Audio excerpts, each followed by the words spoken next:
the arid silence of Peru's highlands, etched into the earth like cosmic graffiti. The Nazca lines stretch, endlessly geometric precision woven into the desert itself. To modern archaeologists, these lines are ritualistic or astrological in nature. But to others, there's something more: markings. Perhaps not for gods from above, but for travelers from beyond time. In a cave half a world away, ancient glyphs etched into stone show human-like figures clad in helmets, their eyes shaded by opaque visors, their bodies adorned in suits far too complex for the era in which they were carved. These artifacts, dismissed by traditional historians as symbolism or early depictions of divine beings, ignite a far more chilling possibility. What if these figures weren't representations of ancient deities or mythic visitors from other planets, but humans, not as we are now, but as we will be? The theory is as provocative as it is terrifying. Time travelers, humans from our own distant future, have already walked among our ancestors. They didn't come with conquest in mind. They came with warnings, adjustments, and subtle interventions. They were not invaders, but custodians. The ancient visitors, it seems, might not have been aliens from another star system. They may have been us, looping back from millennia ahead to rewrite the code of civilization itself. In 1997, a document quietly declassified by the U.S. Department of Energy revealed the existence of a project known only as... Officially, the project was terminated due to lack of funding. Unofficially, whispers among physicists tell a different story.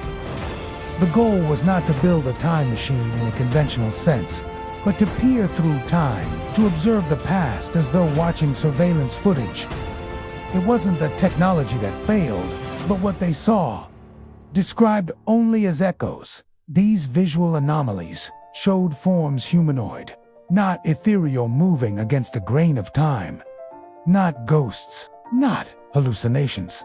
Observers, beings that walked ancient streets, looked into primitive fires, and then vanished without a trace. The project was buried, but the implications weren't. In the margins of the report was a chilling note. Asterisk, the observers are aware of us. From the Sumerian legends of the Anunnaki to the carvings in Egypt's Temple of Seti, I wear what appears to be futuristic aircraft or etched into walls. Our ancient records pulse with signs that someone was here, someone advanced, someone watching. The prevailing theory has long been that these visitors were extraterrestrial, but the new wave of thinkers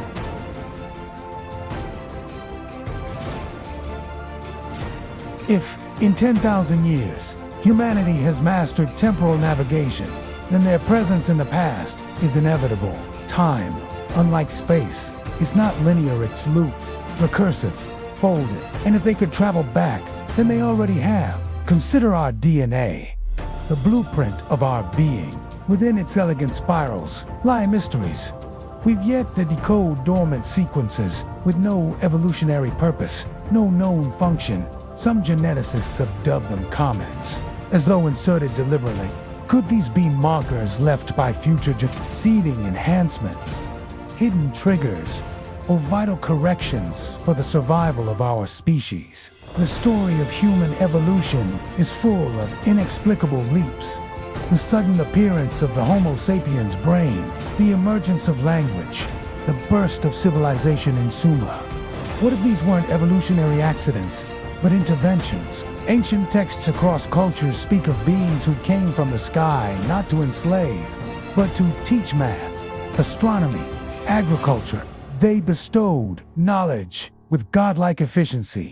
The Dogon people of Mali, for instance, knew about Sirius B, a white dwarf, invisible to the naked eye, and undiscovered by modern science until the 19th century. How could they have known this? Unless someone told them, someone with access to tools or time that surpassed their era by thousands of years. Were these visitors simply advanced aliens? Or were they humans equipped with knowledge yet to come? In 2039, theoretical physicist Leo Andrei published a controversial manuscript entitled The Chrono. In it, he argued that time travel wouldn't come from technology alone, but through consciousness itself. He described the human mind as a vessel one capable of quantum resonance across time. Meditation, altered states, and intense focus, he claimed, allowed for limited traversal of time's ocean, not unlike lucid dreaming but real. This theory aligned uncannily with ancient shamanic practices. Vision quests, prophecies, and divine revelations weren't spiritual nonsense. They were memories downloads from future minds glimpsing backward. Andrei's theory was ridiculed, and the manuscript was banned by nearly every major academic institution, yet his students continue his work in secret. One such student, Maya Jin, now teaches in a private institute buried in the Japanese Alps. According to her, Andrei's final experimenta, quantum-linked neural interface showed clear instances of temporal cross-communication. In layman's terms, dreams that contained precise details of future events, names, coordinates, disasters, discoveries. When tested against real-world timelines, a disturbing number of these visions came true. If the human mind is capable of navigating time, then what happens to memory? Is it truly something that flows backward only, or does memory, to move forward? Are the visions of prophets, the warnings in dreams, and the instincts we dismiss as gut feelings fragments of the future speaking to us in code? If so, then the ancient visitors may have never needed ships or wormholes. They simply arrived inwardly. But there's a deeper question beneath all of this. Why would future humans come back? Would catastrophe drive such a dangerous paradox? Some theorists believe that Earth's future is grim climate, collapse, AI, rebellion, biosphere, failure. Perhaps the time travelers didn't come to observe, but to prevent. Not to interfere grandly, but to tweak subtly. A whisper here, a miracle there. Planting knowledge in the minds of geniuses, correcting course when we steer too close to annihilation. It would explain the sudden flourishes of wisdom that light up history like stars and avoid the Renaissance, the Industrial Revolution, the Information Age. Each could be interpreted as a gentle nudge from the other side of time. But this intervention theory isn't without danger. It poses the paradox protocol, a theoretical safeguard designed by future humanity. According to some speculative papers, the protocol dictates strict non-interference, unless humanity faces irreversible extinction. In that case, limited interventions are authorized subtle, genetic shifts, calculated inspiration, and careful appearances. They are watchers, caretakers of the timeline, not gods, not invaders, just distant descendants, trying to preserve their own origin across the world. Ancient civilizations speak of a time when the gods will return. The Hopi prophesy the return of the blue star Kashif. The Muons marked a calendar with an ending, not to signal apocalypse, but transformation. The Book of Enoch tells of watchers who descended to teach and then vanished, yet they never returned, at least, not visibly. Unless they already have, quietly, through the edges of history, behind the curtain of myth. What if their return wasn't a dramatic landing, but the silent planting of ideas, technologies, cures, warnings?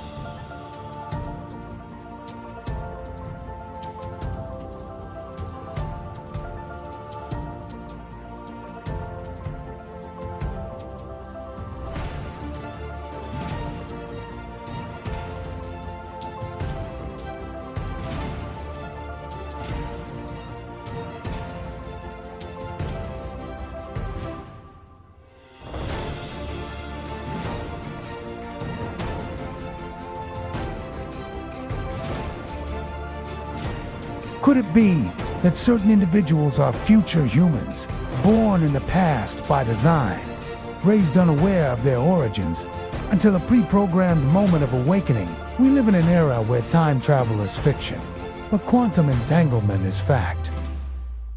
Where AI writes poems and machines translate dreams into images. Where biological cloning, neural interfaces, and temporal anomalies at the quantum level are no longer speculation. The gap between science fiction and science is closing fast. We may be standing at the edge of our own self-fulfilling mythology. The ancient visitors, then, are not mysteries to be solved, but reflections in the mirror of time. We are chasing their footprints while unknowingly stepping into our own. They didn't come to alter history. They came to secure it. To lock in a version of Earth where humanity survives, thrives, and remembers its origin, not with fear, but with it. In the final reckoning, the greatest secret may not be hidden in some distant galaxy. It may be locked within our DNA, coded into our myths, and etched into the stones of long-dead civilizations.